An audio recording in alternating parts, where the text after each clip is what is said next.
उनसे पहले भोजन नहीं करना चाहिए, नहीं तो हम तेजहीन हो जाते हैं। ऐसा क्यों है पिताराम? बोलो भक्तवत्सल भगवान की। तेजहीन हो जाएंगे क्यों? बालक और वृद्ध इन्हें थोड़े थोड़े से भूख लगती है। अपनी छोटी आंत और बड़ी आंत मिलकर 8 मीटर लंबी होती है, 16 हाथ 24 फुट। छोटी आंत में चूसक होते हैं जो भोजन में से रस को चूसते हैं। भोजन के समय भोजन नहीं मिलेगा अपने को, वो खून को चूसते हैं। तो आप देखो बच्चा रोने लगता है, छोटे बच्चे को भूख लगे तो रोने लगता है। हमारे राम जी भी रो रहे हैं। गोस्वामी लिख रहे हैं कि जब राम जी को भूख लगी तो माता कौशल्या को देखकर रोना शुरू कर दिया। सजल नयन कछु मुख करे रोका, सजल नयन कछु मुख करे रोका, पिताए माँ तो लागी अति होगा, पिताए माँ तो लागी अति होगा, सजल नयन। राम जी ने आंखों में आंसू भर के रोना शुरू कर दिया। माँ भूख लगी है। अच्छा, बच्चा माँ को देखकर रोता है, माँ को देख के भूखा लगता है। अच्छा, पत्नी आ जाए तो कोई रोके मांगता है क्या? क्या भैया? नहीं मांगता। तुमने रो के तुम नहीं मांगी? अच्छा, तुम बहुत अच्छे हो। तो कैसे मांगते हो? भूख लगती है तो आकर रही है हमारे तो पेट में आग। अच्छा अच्छा, घरवाली आती तो इशारा करते हैं क्या कर रही है? पेट में आग पड़ रही है। एक बात बता दें आपको, बहू आ जाए तो बुढ़ा ये भी नहीं कह सकता कि आग पड़ रही है। एक बात बता दें माताओं तुम्हें, तुम्हारे ससुर और तुम्हारी सास बेर बेर पूछे कि बहू कै बज गए, तो समझो डुकरा भूखा है। मांग तो सकेंगे। एक जगह हम गए थे, टिप्पण में से सूखी रोटी निकाली। उनकी उम्र 80 साल की, और रोटी उनने पानी में गीली कर ली और आधी बड़े भाई को दे दी, आधी खुद ले ली। हमने कहा ये क्या कर रहे हो? बोले लला अबे तुम जान मन सो, बहुएं एड़ी घिसक आके 2 बज जाते हैं और भूख झेलते ना। कौआ को हमने गुरु बना लिया है। आप देखो कौआ रोटी ले जाता है, छान में फंस देता है, और भूख लगती है, सामान कुछ नहीं मिलेगा तो सूखी रोटी निकाल के और गीली करेगा और गीली करके खा लेता है। तो हम आधी आधी रोटी दोनों भाई खा लेंगे और बहुएं 2 बजे में रोटी करेंगी तो हम तो हाथ हैं खुल जाते। तो आप देखो वृद्ध पे भूख सहन नहीं होती है, बुढ़ापा आ जाता है तो भूख सहन नहीं होती, प्यास सहन नहीं होती और याद भी नहीं रहती है। तो पड़ोसी से ये कहें कि हमारी बहू हमें रोटी देती ना, तो आप बुरा मत मानना, उन्हें याद नहीं रहती है कि हमने भोजन किया है कि नहीं किया है। एक श्रीमान जी सो गए, दिन में सो गए, बारिश की बात है, तो 5 बजे जगे। अब बहू से चिल्लाने, बहू गर्म पानी करिए, वो नहा गई। कहे पापा के सवेरो है, पापा सवेरो ना कहेगा तो कहेगा। उसने अपने पति से कहा कि पापा समझा गर्म पानी मांग रहे हैं, शाम के 5 बजे हैं। तो याद नहीं रहता है, आप बुरा मत मानना। वो ये कहें कि बहू हमें पूछती नहीं भोजन की, तो तुम बुरा मत मानना। उन्हें याद नहीं रहता है, बुढ़ापा आता है तो याद चली जाती है। इसलिए बुढ़ापा आ जाए, ये जो कुर्सी फेर फेर के बैठे हैं, हाँ, दोनों तीनों से हमारा कहना है कि हमारी तरफ मुंह कर लो। हाँ, इधर कैसे मुंह कर, हमारी तरफ कैसे घुमा कुर्सियां, ये बात। अब हमें कितने अच्छे लग रहे हैं देखो। हम तुम्हारा मुंह देखता मैं चाहे नहीं देखे, तुम हमारा मुंह देखते रहिए। ये निवेदन है। बोलो भक्तवत्सल भगवान की जय। उसी जगह चर्चा हो रही थी तो बालक को और वृद्ध को भूख लग गया, इसलिए उन्हें सबसे पहले थोड़ा थोड़ा भोजन दे दो। बच्चे के चूसक शक्तिशाली होते हैं, वो थोड़ी देर में भूख लग जाती है, और बुढ़ापे में चूसक कमजोर हो जाते हैं। उन्हें थोड़ा थोड़ा खिलाओगे तो ठीक है। देखो जवान व्यक्ति तो 24 घंटे की चाबी भर सकता है। जवान व्यक्ति 24 घंटे को एक बार में खा करके निवृत्त हो सकता है, लेकिन वृद्ध नहीं खा पाएगा। खा जाएगा तो हॉस्पिटल में जाना पड़ेगा। इसलिए बुढ़ापा आ जाए तो कम खाना। सुन लो माता, बूढ़ी हो जाओ तो। एक महात्मा जी में मिले थे, तो हम पहली बार गए थे तो एक रोटी खाते थे, और दूसरी बार वहीं गए गोवर्धन तो केवल साग खाते थे। रोटी खाना, वो ये कह रहे लला अच्छी तरह बुढ़ापे में जीना चाहो तो रोटी कम खाना छोड़ दें।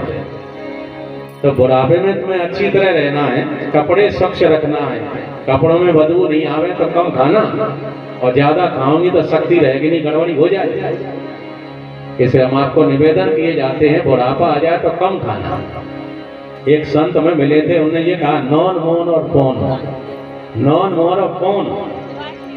उन्होंने कहा पोन खाओ, भूख लगी है उससे कम खाओ, भूखे बने रहो तो बुढ़ापे में आराम रहेगा। भजन करते रहोगे और तुम्हारी परेशानी नहीं पड़ेगी। तो जो बूढ़े बैठे हैं चार उनसे भी निवेदन है कि सुन लो। हाँ, बोलो वृंदावन बिहारी लाल की जय। महाराज श्री भवन करते हैं, ऐसे अर्जुन को कहा तुमने वृद्ध से पहले। अर्जुन ने ऐसा कुछ नहीं किया था, आंखों में आंसू आ गए। वंचित हम महाराजा अरणाबंध रूपिणा, हम हरि से वंचित हो गए हैं। ऐसा सुनते ही तुरंत ही अपने पौत्र परीक्षित को राज देकर श्री युधिष्ठिर जी, भीमसेन, अर्जुन, नकुल, सहदेव हस्तिनापुर से चल पड़े। उस समय बद्रीनाथ जाते हैं। बद्रीनाथ भगवान के दर्शन किए तो वहां से पांचों भाई आगे चले तो जहां सरस्वती जी हैं वहां पांचों भाई तो छलांग भर के निकल गए। द्रौपदी खड़ी रह गई तो भीमसेन ने पहाड़ की चोटी को उखाड़ कर वहां रखा है, उसको लोग भीम गजा भीम पुल कहते हैं। ये बद्रीनाथ से आगे 6 किलोमीटर चलोगे तो भीम गजा भीम पुल बनता है। बोलो भक्तवत्सल भगवान की जय। हमारी माताओं को दूसरी जगह में बैठने में बड़ा अच्छा लगता है। माताओं के लिए जगह इधर है, वैसे जो मशीन लगी है उससे इधर, इसलिए माताओं से निवेदन है अपनी जगह में आ जाओ, बहुत जगह तुम्हारी खाली है। बोलो भक्तवत्सल भगवान की जय। बैठ जाओ आराम से। बोलो गुरुदेव भगवान की जय। महाराज श्री भवन करते हैं, उस समय क्षीरवासा निराहारो, द्रौपदी नहीं छलांग भर सकी है तो भीमसेन ने पहाड़ की चोटी को उखाड़ के रख दिया, उसको भीम पुल भीम गजा कहते हैं। बोलो भक्तवत्सल भगवान की जय। सबसे पहले द्रौपदी का शरीर पूरा हुआ है। द्रौपदी चिल्लाती है स्वामी पांडवों ने पीछे नहीं देखा है।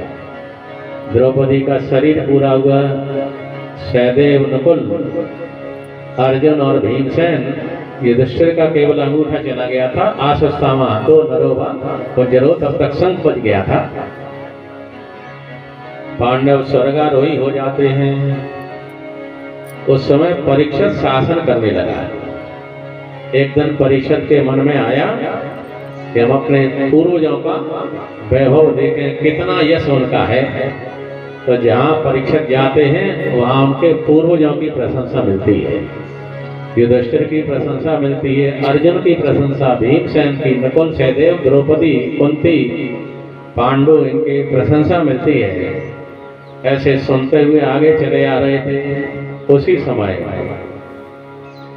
3 पैर जिसके टूटे हुए हैं, गाय का शरीर मन मुंह से लथपथ हो रहा है, एक शोध प्रताड़ित कर रहा था। पादे न्यूनम सोची भय कपादा मन पूछा तुम्हारे 3 पैर किसने तोड़ दिए? गाय से पूछा मां तुम्हें क्या कष्ट है? क्या तुमने श्री कृष्ण अर्जुन को दूर गया जाना? उन्हीं का वंशज मैं तुम्हारी रक्षा करूंगा। बताया नहीं, समझ गए कि ये पृथ्वी माता है, ये धर्म है, जो दूसरे की बात नहीं बता रहे हैं। हम अपने मुंह से किसी की निंदा करेंगे तो हमें पाप लगेगा। किसी जो अपराध कोई कर रहा है उसकी बात हम कहेंगे तो हमें पाप लगेगा। बोलो भक्तवत्सल भगवान की जय। इसलिए पिसुन पराय पाप कह दें। पाप की चर्चा देखना, पाप की चर्चा सुनना, पाप की चर्चा करना, तीनों ही पाप है। इन्होंने कुछ नहीं कहा युधिष्ठिर। उस समय चारों पैर जैसे के तैसे कर दिए। पृथ्वी से कहा निर्भय होके रहे। एक दिन परीक्षित घूम रहे थे, गाय रमा रही थी, बैल रमा रहा था। देखा एक राजा का वेशभूषा है, कार्य शूद्र का कर रहा है। परीक्षित को क्रोध आ गया। कस्तम कृष्ण गति दूरम से गांडीव धन्म है। क्या तूने गांडीवधारी अर्जुन और श्री कृष्ण को दूर गया? गाय को बैल को कष्ट दे रहा है, नहीं छोड़ूंगा। ऐसा सुनते ही गिड़गिड़ा करके चरणों में माथा टेक दिया। भगवान मुझे क्षमा कर दो, समय आ चुका है, मुझे रहने की जगह दे दो। तब युधिष्ठिर ने आज पांडुनंदन परीक्षित ने सुना, कहना शुरू कर दिया। अरे अधर्म बंधु रूपम कानम स्त्री आसना यत्रा धर्म सत्य विदाह। जहाँ जुआ खेला जाए वहाँ रहो, जहाँ मदरा पान की जाए वहाँ रहो। दुराचारी स्त्रियों में रहो, कसाई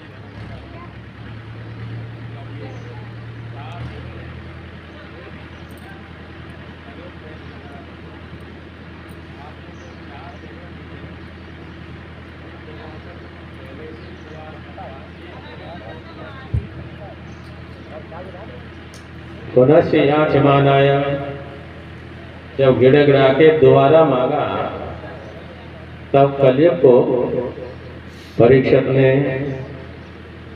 सोने में बात दे दिया। सोने में कलयुग का वास है तो क्यों जी सोना हमें नहीं पहनना चाहिए? यही बात तो तैयार हुई।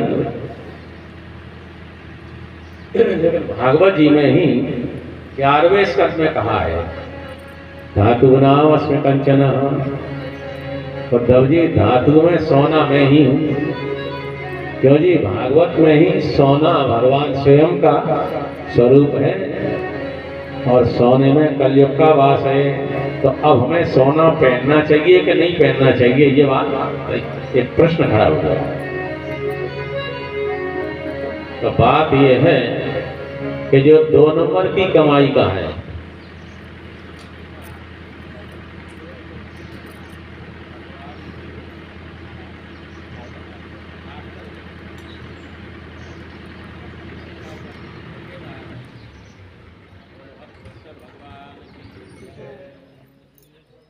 दूध में पानी मिलाने का पैसा आता है, बेईमानी का पैसा है, चोरी का धन है, ब्याज का धन है। ऐसे धन के द्वारा जो सोना बनेगा उसमें कलयुग का निवास है। और जो ईमानदारी परिश्रम की कमाई में से जो सोना बनेगा उसमें ईश्वर का निवास है। अब माताओं समझ लो कि तुम्हारे ससुर ने ईमानदारी की कमाई की है कि 10 रुपए सैकड़ा ब्याज करके गरीबों का खून चूसा है। तुम्हारे पति ईमानदार हैं अथवा बेईमानी करते हैं। तुम्हारा बेटा दूध में न जाने क्या क्या मिला रहा है, यूरिया मिला रहा है, दूध की बेगत हो चुकी है। तो बेईमानी के धन का जो सोना है उसमें कलयुग का निवास है और ईमानदारी का जो सोना है उसमें ईश्वर का निवास है। अब निर्णय आप ले लेना।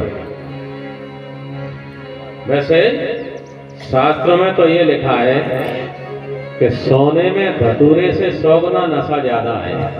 क्यों? धतूरा तो खाओगे तब बनाओगे, और सोना तुम्हारे गले में आ जाएगा, पहन लोगे तो भी पागल हो जाओगे। लिखा है कनक कनक ते 100 गुनी मादकता अधिकार, कनक कनक ते 100 गुनी मादकता अधिकार, खाए बोलाए नर पापाए बोलाए श्री राम पापाए बोला। धतूरा तो खाओगे तब नशा आएगा, तो सोना घर में रखा हो तब भी नशा आ जाता है। तो धतूरे से 100 गुना नशा है। एक बूढ़ी माता ने 2 दही घी बेच के ये टट्टी बनवाए जाए, जिन्हें बड़ा का है। मेरी क्या बात है? बोलो भक्तवत्सल भगवान की जय। टड्डे बनवा लीजिए, और डुकरिया ऐसे धुमाला ऊपर करके चले, और पूछी ही नहीं कि अम्मा कब बनवाए। डुकरिया ने अपनी झोंपड़ी में आग लगा ली। जब अग्नि लगी तो गांव वाले लोग पानी ले लेके दौड़े, तो डुकरिया बोली कि इधर से डालो, इधर ज्यादा अग्नि है, इधर ज्यादा। पड़ोस ने कि जी ये कब बनवा ले, कि मरो रोड़ो पहले ही पूछ लेती तुम काहे को आग लगाओ। धतूरे से 100 गुना नशा है। आप पहन के जाओ, कोई नहीं पूछे तो बड़ी खुजली लगती है, बड़ी खुजली। ये दर कब बनवाई अम्मा, पूछ लो बड़ा खुशी हो जाती है। तो ये 100 गुना नशा है धतूरे से भी। कल जब उन्होंने सोचा अब तो मौका मिल